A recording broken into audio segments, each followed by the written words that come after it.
آپ دی مجلس دے اندر ایک بچہ آیا اور وہ نال دا والد بھی ہا. آپ نے اس بچے نے اپنے قریب بلایا اور فرمایا بیٹا یہ دس تیرے نال کون آدمی ہے؟ بچے نے کہا یا رسول اللہ صلی اللہ علیہ وسلم یہ میرے ابا جی ہیں. نبی پاک صلی اللہ علیہ وسلم نے فرمایا کہ بیٹا ساری زندگی اپنے والد دے اگے نہیں چلنا، جدوں بھی چلنا ہے والد دے پیچھے چلنا. دوسری بات ارشاد فرمائی جب تک والد بیٹھ نہ جائے میرے بیٹے تو بیٹھنا نہیں والد تو پہلے. اور تیسرا ارشاد فرمایا کہ ساری زندگی اپنے والد کا نام لے کے آواز نہیں دینی، ابا جی کہہ کے پکارنا ہے. اور چوتھی الگ روایت بھی ہے، نبی پاک صلی اللہ علیہ وسلم نے فرمایا کہ کوئی آدمی اپنے والد نو گالی نہ دے گے. اتنے سوال ہو گیا یا رسول اللہ صلی اللہ علیہ وسلم بھلا کوئی شخص اپنے والد نو گالیاں بھی دینا ہے؟ نبی پاک صلی اللہ علیہ وسلم نے فرمایا براہ راست نہیں دیتا، لیکن اکثر ایسا ہوتا ہے کہ لوگ کسے نو گالی دیتے ہیں اور او دے جواب وچ او دے والد نو گالی دینا ہے. اس کا بھی مطلب ہے کہ وہ ذاتی نالیکی ہے کہ اس نے اپنے والد نو گالی دیوائیاں ہیں تو اپنے عمل اور کردار دی وجہ تو دیوائیاں نے. یہ بھی انہی ہے جی براہ راست اس نے خود اپنے ماں باپ نو گالی دی. تو دو شعبے ہیں، ایک ہے خدمت والا شعبہ، ایک ہے ادب والا شعبہ. علماء نے احادیث نو اکٹھا کیتا کہ خدمت دے شعبے دے اندر نبی پاک صلی اللہ علیہ وسلم سے سوال ہویا یا رسول اللہ صلی اللہ علیہ وسلم سب تو زیادہ کون خدمت دا حقدار ہے؟ تو سرکار نے صحابی نے فرمایا تیری ماں. دوبارہ سوال کیتا فرمایا تیری ماں. تیسری میری سوال کیتا فرمایا تیری ماں. چوتھی دفعہ فرمایا تیرا باپ. تو شعبہ خدمت جو ہے اس کے اندر ماں اگے ہے. اور دوسرا شعبہ ہے ادب. تو ادب دے اندر والد اگے ہے کہ والد دا ادب زیادہ کرے گا اور ماں دی خدمت زیادہ کرے گا. اور ایک مثال علماء نے سمجھائی کہ ایک طرف والد بیٹھا ہے ایک طرف ماں بیٹھی ہے، دونوں پانی منگتے ہیں. تو ایک کس شعبے نال تعلق رکھتی ہے چیز؟ ایک خدمت دے نال تعلق رکھتی ہے. تو پانی پہلے باپ نو پیش نہیں کرے گا، پہلے ماں نو پیش کرے گا کہ خدمت دے اندر ماں آگے ہے. لیکن بچہ درمیان وچ بیٹھے کنڈ کدے کرے منہ کدے کرے؟ علماء نے کیا ماں نو کنڈ کر لوے والد نو کنڈ نہ کرے کہ عزت اور ادب جو ہے وہ والد کا زیادہ ہے. تو شعبے اسی چھوڑ اس لیے بیٹھے ہاں کسی دین نہ سیکھیا. اور میں کئی دفعہ اپنے دوستوں کو عرض کرتا ہاں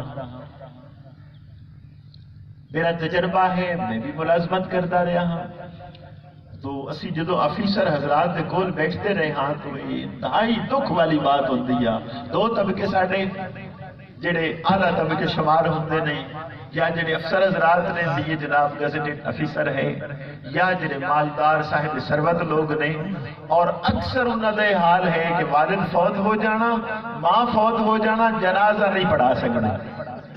حق تو یہ ہاں کہ بیٹا ماں دا جنازہ خود پڑھا رہا ہوتا، باپ دا جنازہ خود پڑھا رہا ہوتا، لیکن اس نے سارا کچھ کیتا، پی ایچ ڈی کر لی، وہ LLB کر لیا، وہ MBA کر لیا، بڑے کچھ ڈگریاں لیا، لیکن انتہائی افسوس کہ اپنے والد دا جنازہ نہیں پڑھا سکتا. والی نہیں، ماں دا جنازہ نہیں پڑھا سکتا، والی نہیں ہوتا.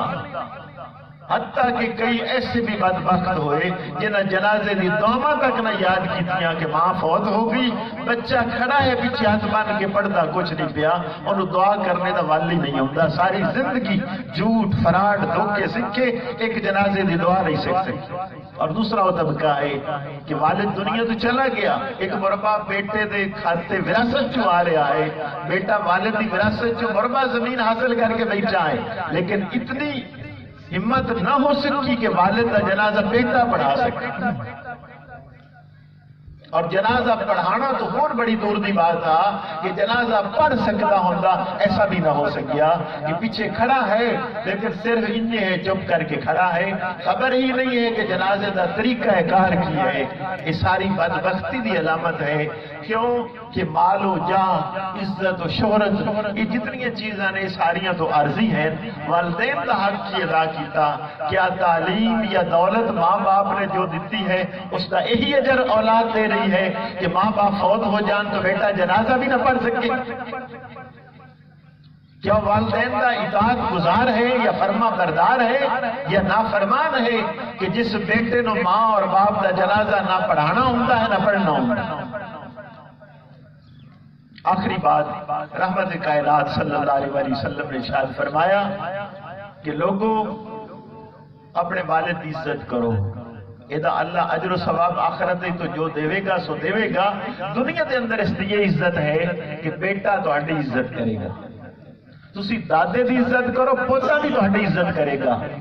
اور دوسری بات ارشاد فرمائی کہ لوگوں اپنی نظروں دے اندر حیا پیدا کر لو، اپنی نظریں غیر محرم تو بچا لو، اللہ تہاڈے گھراں نوں بچا لے گا، کسی دی جرت نہیں ہوئے گی کہ کوئی غلط نظر تہاڈے گھر والوں دیکھ کے آئے۔